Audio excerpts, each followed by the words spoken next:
আসসালামু আলাইকুম, আশা করি সবাই ভালো আছেন। এই যে আজকে নিয়ে পড়ছি তালের রস। এই যে দেখতেছেন আমার হাতে বলের মধ্যে কিন্তু তালের রস নিয়ে নিছি। আজকে তাল কিভাবে বাইর করি, কি করি না করি কোনো কিছু দেখাই নাই। অন্য দিনের একটা ভিডিওতে আমরা গ্রামের মানুষ তালের রস কিভাবে বাইর করি ওটা দেখাইলাম। আজকে সরাসরি তালের রস নিয়ে এসে পড়ছি। এই যে তালের রসের মধ্যে আমাদের চিনিটা একটু মোটা, এই জন্য কিন্তু আগে থেকে আমি চিনিটা দিয়ে রাখছিলাম। এখন কিন্তু চিনিটা ভুলে গেছে একেবারে।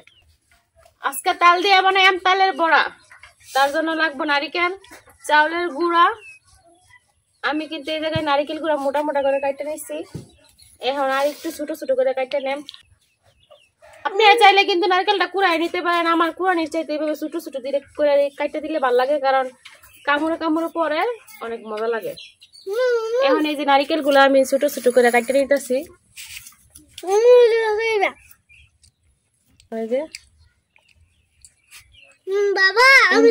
আমি তালের মধ্যে দিয়ে দিতেছি। সবগুলা নারিকেল কিনতে আমি ছোট ছোট করে কাটতে নিতেছি।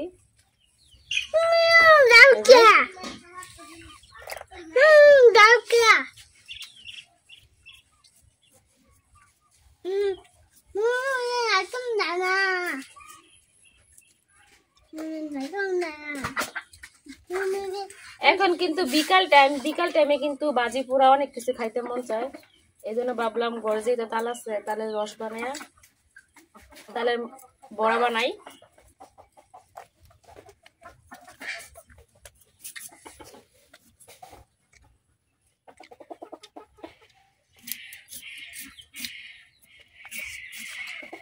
নারিকেল গুলো আমি কাটতে তালের সাথে মিশাই লইছি।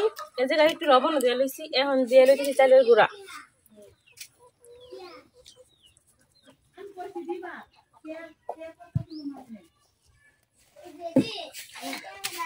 চালের গুঁড়াটা আমি অল্প অল্প করে মিশাই লইতেছি।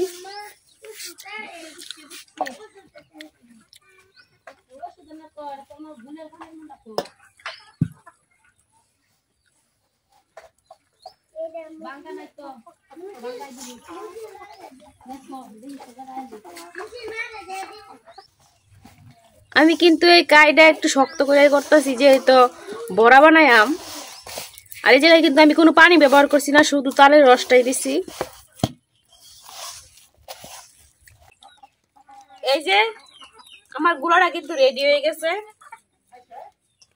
এখন আমি চুলাটা ধরাই নিয়াম। আমার কিন্তু সবগুলা চালের গুঁড়ার আগে নাই, হাফ বাড়ি চালের গুঁড়া দিয়ে হয়ে গেছে। আমি এক বাড়ি চালের গুঁড়া নিয়েছিলাম।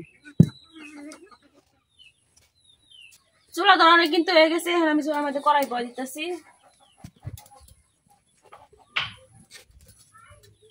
কড়াইটা কিন্তু গরম হয়ে গেছে। এখন আমি কড়াই তেল দিতেছি।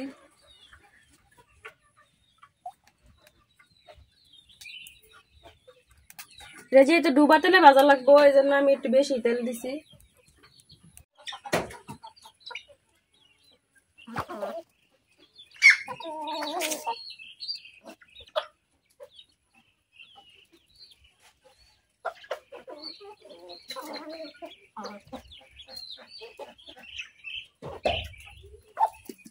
কিন্তু গরম হয়ে গেছে। এখন আমি তেলের মধ্যে দিয়ে দিতেছি তালের বড়া গুলা।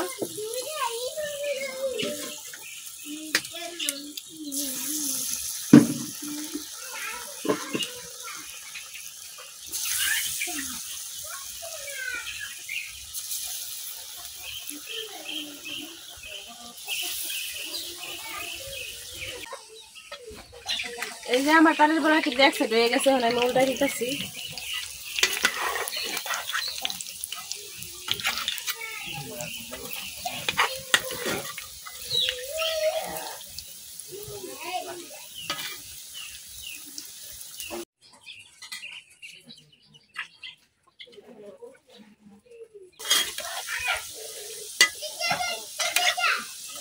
তাহলে গ্রাম ছাড়ছে না।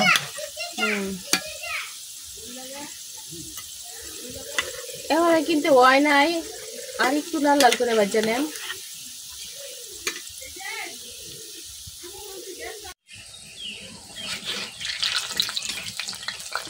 এই তালের বড়াকে কিন্তু হয়ে গেছে। এখন আমি মুড়াই লইতেছি।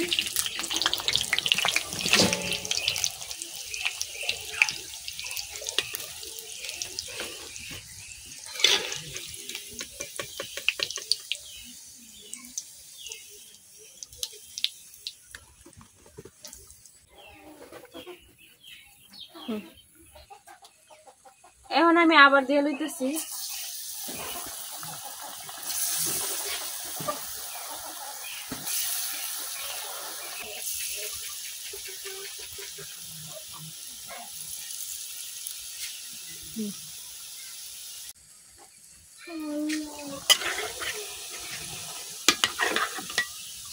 এই তালের বড়াগুলো কিন্তু আমি উল্টায় পাল্টে দিতেছি।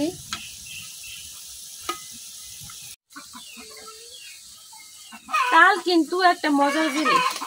তাল দিয়া যেভাবে পিঠা বানানো খাইতে কিন্তু অনেক ভালো লাগে। তালের বড়া কোন, তাল দিয়ে তেলের পিঠা বলেন, আবার তালের চাপটি, অনেক কিছু আছে। অনেক ধরনের পিঠা বানানো যায় তাল দিয়া।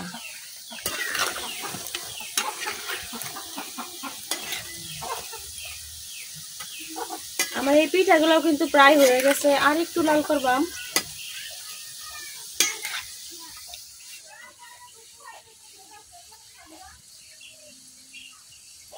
আমার এই তালের বড়াগুলো কিন্তু হয়ে গেছে, এখন মুড়াই যাইতাছি।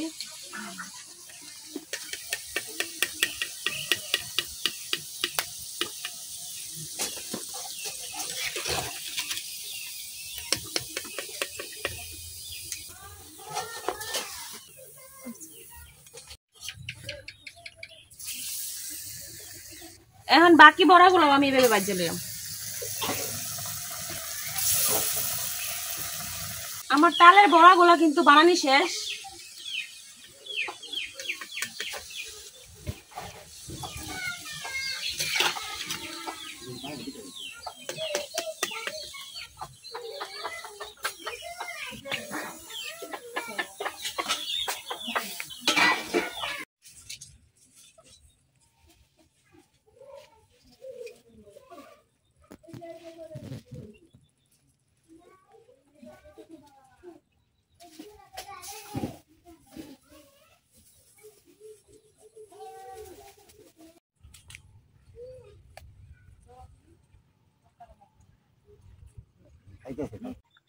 হাফ কাপ চালের গুঁড়া দিয়া এই জায়গায় কিন্তু এক জুড়ি তালের বড়া হয়ে গেছে। এখন কতগুলা হয়েছে, এখন খায়া দেখা একটা কেমন হয়েছে। উপরটা যেরকম শক্ত, ভিতরটা কিন্তু একেবারে নরম। এই যে নারিকেলটা,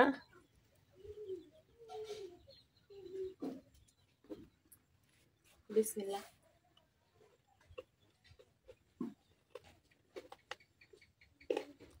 তালের বড়া খেলে কিন্তু অনেক মজা হয়েছে, অনেক মিষ্টি। আর এই তালগুলা কিন্তু এমনিতে, তারপর আবার চিনি দিছি। তালের গ্রানে তো অনেক ভালো লাগতেছে। এতক্ষণ আমি একলা আসছিলাম, এখন দেন কত গেছে তালের গ্রানে মেহমানায় ফেলছে, মেহমানে বাড়ি বেড়ে গেছে। এখন নাও খাই দাও, কেউ নাইছে। বিসমিল্লাহ করে খাও। নেই আমি নেই, তোমরা তো সবাই খাইতেছো, আমি তো মানে খাইতারি না। ভাল লাগতো না, আমরা খাইতেছি না। তুমি তো দেখতেছো, দেখলি খাও। আমার লাগে রাখো কিন্তু তোমরা সবাই খাইতেছো। কিরম হইছে কও? মাহফুজ কেমন হয়েছে রে?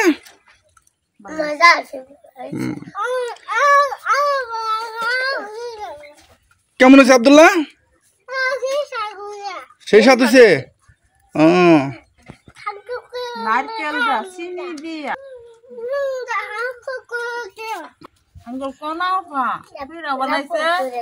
নারকেল দা চিনি দিয়া চাইলের গুঁড়া দেয়া তাল দিয়া মজাই গেছে। পিঠা মসমস করতেছে, কসকস করে খাইতে তো ভালোই লাগে। উপরটা যতটা মসমসি, ভিতরটা কিন্তু ততটাই নরম। নারকেল মজাই লাগে খাইতেছি। আর এই যে নারকেলটা কিন্তু কামড়ে কামড়ে পড়তেছে, অনেক মজা লাগতেছে। বিকাল বেলা বসি তালের বড়া বানাইতে মানে একটা সন্ধ্যা হয়ে গেছে। ভিডিও এই পর্যন্ত, সবাই ভালো থাকবেন, সুস্থ থাকবেন। আল্লাহ হাফেজ।